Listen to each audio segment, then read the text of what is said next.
आपल्यासोबत सामाजिक न्यायमंत्री संजय शिरसाट आहेत.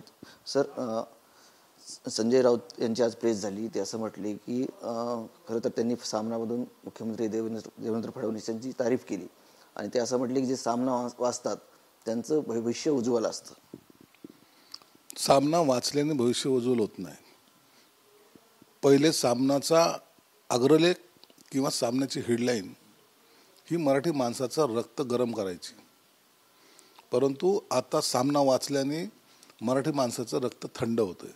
कारण त्याचं असं आहे की सामन्याचा कोणताही कधीचा अंक घ्या, आता त्यांना हिंदुत्वाचे विचार त्याच्यात मांडता येत नाही. त्यांना राहुल गांधी पाहिजे, त्यांना शरद पवार पाहिजे आणि म्हणून सामनावर एवढं आता लोकांचं वाचण्यासारखं काही राहिलेलं नाही. त्याचा खप जर पाहिलं तर सर्वात कमी खपाचं जर कोणतं दैनिक असेल तर सामना आहे आणि त्याला कारणीभूत संजय राऊत आहेत. म्हणून सामनावर हे राजकारण चालत नसतं किंवा त्याच्यावर भविष्य उज्ज्वल होत नसतं. तर अनेकांचे भविष्य आताच्या घडीला त्यांनी हे खराब केलेले आहेत, म्हणून त्याला आम्ही जास्त महत्त्व देत नाहीत. त्यांना देवेंद्र फडणवीस गेले 2.5 वर्ष चुकीच्या लोकात अडकले होते असंही संजय राऊत म्हणतात. मग आता कुठं आम्हाला सोडलं त्यांनी? देवेंद्र फडणवीसांची जी इच्छा होती की शिवसेना भाजपची युती व्हावी, त्याच पद्धतीने आमची युती झाली होती आणि त्याचा परिणाम आता असा झाला आहे की लोकांनी भरभरून मतदान केलेलं आहे. म्हणजे रेकॉर्ड ब्रेक ज्याला म्हणतात तेवढा मॅन्डेट आता लोकांनी आम्हाला दिला. कशामुळे दिला आहे की त्यांना विश्वास आहे एकनाथ शिंदे साहेबांवर की हा माणूस कधीही जे शब्द दिला तो पाळतो, म्हणून लोकांनी एवढं मॅन्डेट दिलं. आज एवढी सत्ता आली, म्हणून यांच्यावर जी वेळ आलेली आहे आता यांना माहिती, आता यांचं तारीफ केल्याशिवाय आपल्याला पर्याय नाही आणि म्हणून यांची आता पॉलिटिकल लाईन बदलणार आहे. कदाचित भविष्यात हेही बदलतील. काँग्रेसवाले यांच्याबरोबर नाहीत, राष्ट्रवादीवाले नाहीत, म्हणून चाचपडता येते सध्याला कोण कोणाच्या मागे जावं म्हणून. आणि म्हणून त्याची ही सुरुवात कालच्या त्या सामनाच्या त्या आग्रहाने त्यांनी केलेली आहे. ते मवाळ भूमिका झाली का जरा त्यांची फडणवीस यांच्याबद्दल? फडणवीसबद्दल काय, सर्वांबद्दल मवाळ भूमिका होणार. आता यांना त्या आवाजामध्ये तो दम राहिला नाही ना. आवाज कसा असला पाहिजे, खणखणीत. यांचा आवाज कसा होता, पहिले टोमणे मारणे, कोणाला शिव्या देणे, हाच एक कलमी कार्यक्रम यांचा होता. आणि हा कार्यक्रम आता लोकांनी नाकारलेला आहे ना. लोकांनी नाकारला आहे, लोकांना ते आवडत नाही. मग आता यांना सुबुद्धी सुचली की नाही, आता आपल्याला लाईन चेंज करावं लागेल. आता जर याला जर म्हणलं की सरड्यासारखे रंग बदलतात तर ते काही गैर पण नाही.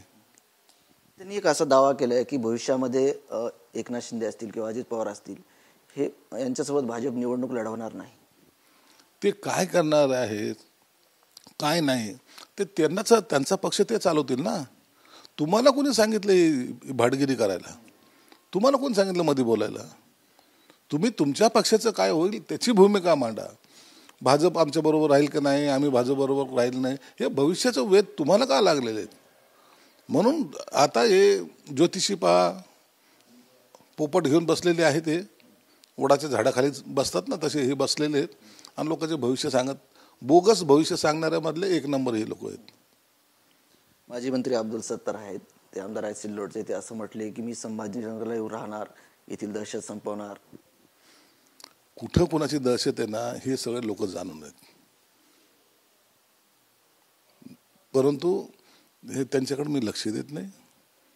त्यांच्या स्टेटमेंटला राहणार म्हणजे काय, संभाजीनगरमध्ये त्यांचा बंगला आहे आणि कोणी कुठं राहावं हा ज्याचा प्रश्न आहे. म्हणून आम्हाला तो आला काय गेला काय त्याच्याशी आम्हाला काय देणं गेलं नाही. म्हणून मी त्यांच्यावर जास्त भाष्यसुद्धा करत नाही.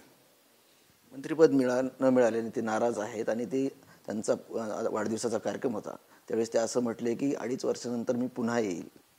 आता ते कधी येतील काय येतील ते सर्व निर्णय घेत असतात. त्यांना निर्णय घेण्याची त्यांची ताकद आहे, क्षमता आहे.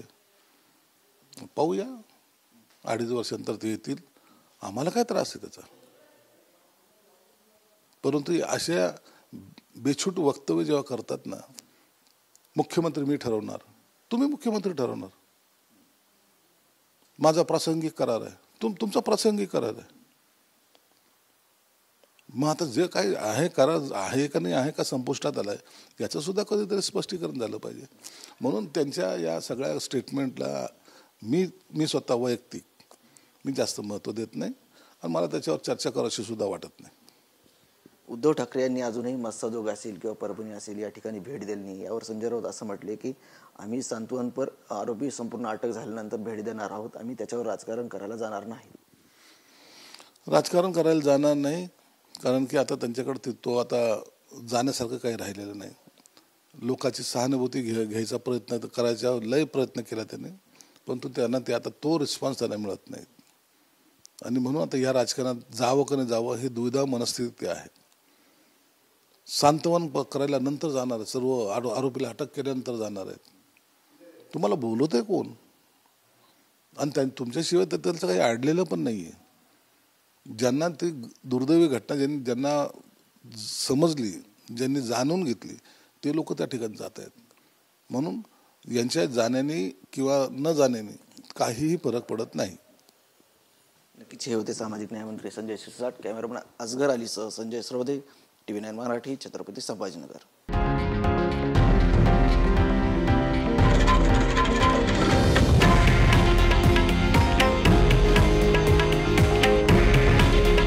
हे आहे देशातील नंबर 1 न्यूज नेटवर्क आणि आपण पाहत आहात TV9 मराठी.